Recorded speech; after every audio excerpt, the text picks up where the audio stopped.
Here we are with part one of chapter 19, Thermodynamics. This is chapter 19 of the Brown book. This will review a bunch of the topics that we've talked about already, but it will get into some newer topics as well. So for those of you who are finished, you're finished, and this is bonus content for you. Just want to make sure that everybody has the opportunity to get all of AP Chemistry, regardless of the situation. So here we go. Chapter 19 opens up with the discussion of spontaneous processes. This is driven by the first law of thermodynamics. The first law of thermodynamics is that energy is conserved, right? The law of conservation of energy.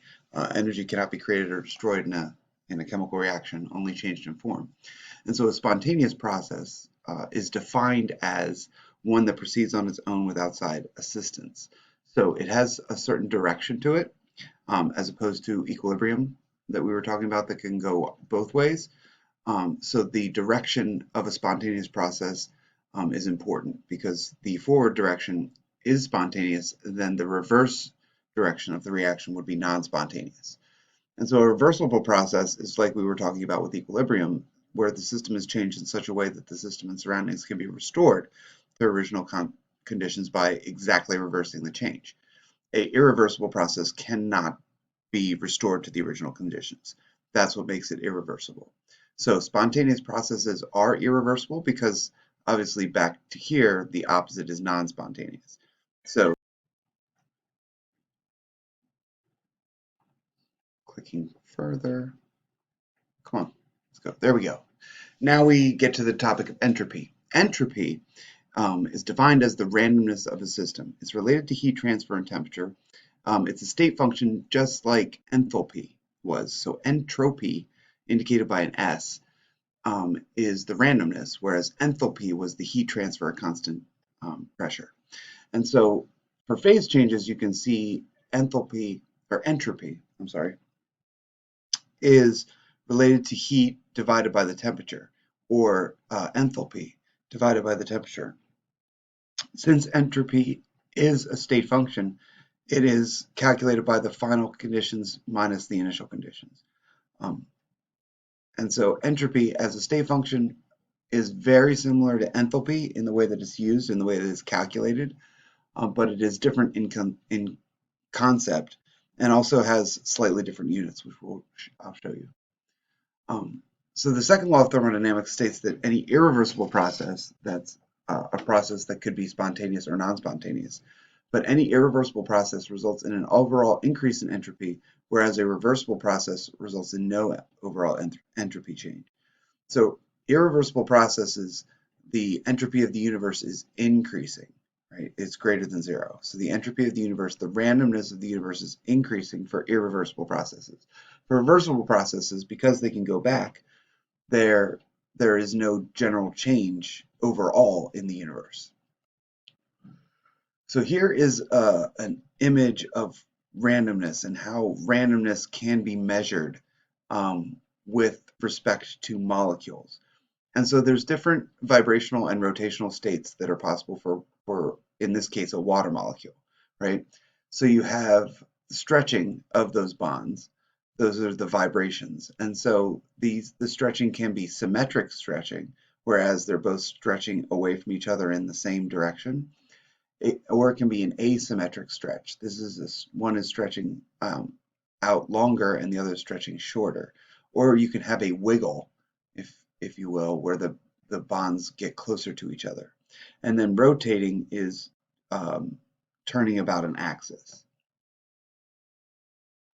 And so this leads you to the Boltzmann equation. Now this is just for fun. We're not going to do anything with the Boltzmann equation, but I like to show you the Boltzmann equation because it shows you how you can actually calculate the entropy of a system. Okay, so this is actually used a lot in probability and discrete math, but in chemistry, it applies here where you have S as entropy, your entropy term, K is your Boltzmann constant, so that's this number right here, and then you multiply that by the natural log of W, which W stands for the number of microstates of a system. So the microstates are any particular possibilities for the particles in a system. So the more particles, the more number of microstates you have. Also, the more freedom of movement of those particles, the more microstates. It's not vitally important that you know this equation. In fact, we are never going to use it, but we are going to talk about the possible microstates of a system, the different possibilities, and how that relates to entropy, how it relates to the randomness. And so the good news is entropy can be really simple. Increases in entropy are directly related to increases in temperature, increases in volume, increases of the number of independently moving particles. So this means that entropy increases for gases when they're formed from solids or liquids, so when you boil something or when it sublimes. When you take liquids or solutions and you make them from solids, so you take something and dissolve it in something else, right? You take salt and dissolve it in water, entropy of that system increases. And if you have the number of gas molecules increase during a reaction, that also increases the value of entropy for that reaction. And so let's practice. So what are you going to say? Is the change in entropy positive or negative in these different situations? So take a moment and take a look at them. So you have liquid water going to a gas, right? That's a possibility. So you have liquid water that is in a certain available microstate, right? And the water is hydrogen bonded to other water molecules, right? And then you have water as a gas where you don't have those hydrogen bonds constraining the location of the water molecules. And so because you don't have that, then this is going to be a positive entropy change because the randomness is increasing. The amount of available positions for the water molecules is increasing. Okay, what about if you have a silver ion in solution and a chloride ion in solution, and then you make that into a precipitate or a solid crystal? Well, you're going to have these particles in solution separate from each other, and then you bind them together. When you bind them together, you limit the amount of space that they have between each other, right? And you nail down their location a little bit more. And so that means it's a negative entropy change. And you can keep going on with the rest of these and make your predictions and then check and see if you're right. Okay, I'm going to go through that right now very quickly, but you could pause the video.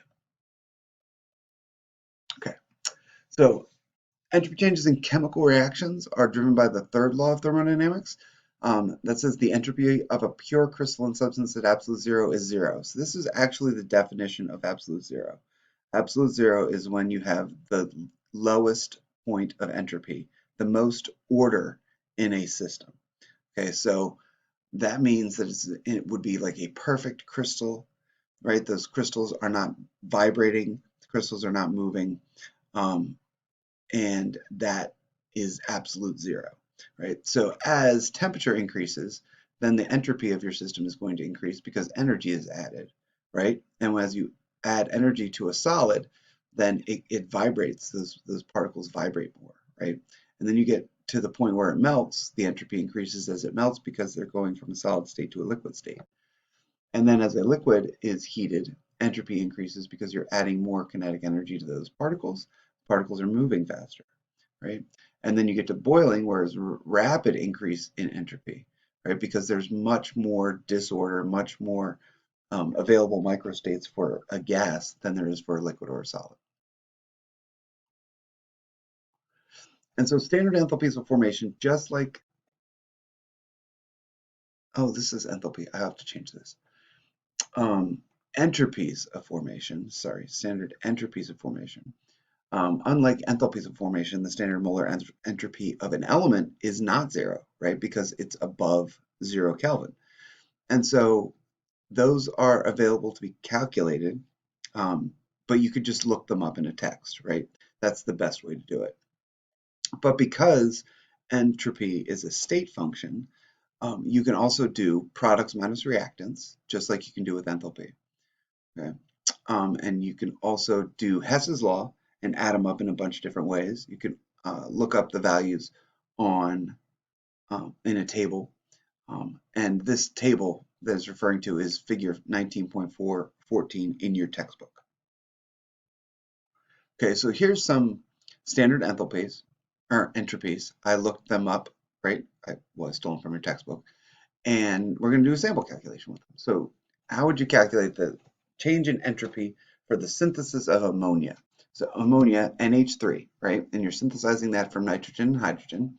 So how would you calculate the delta S for the synthesis of this?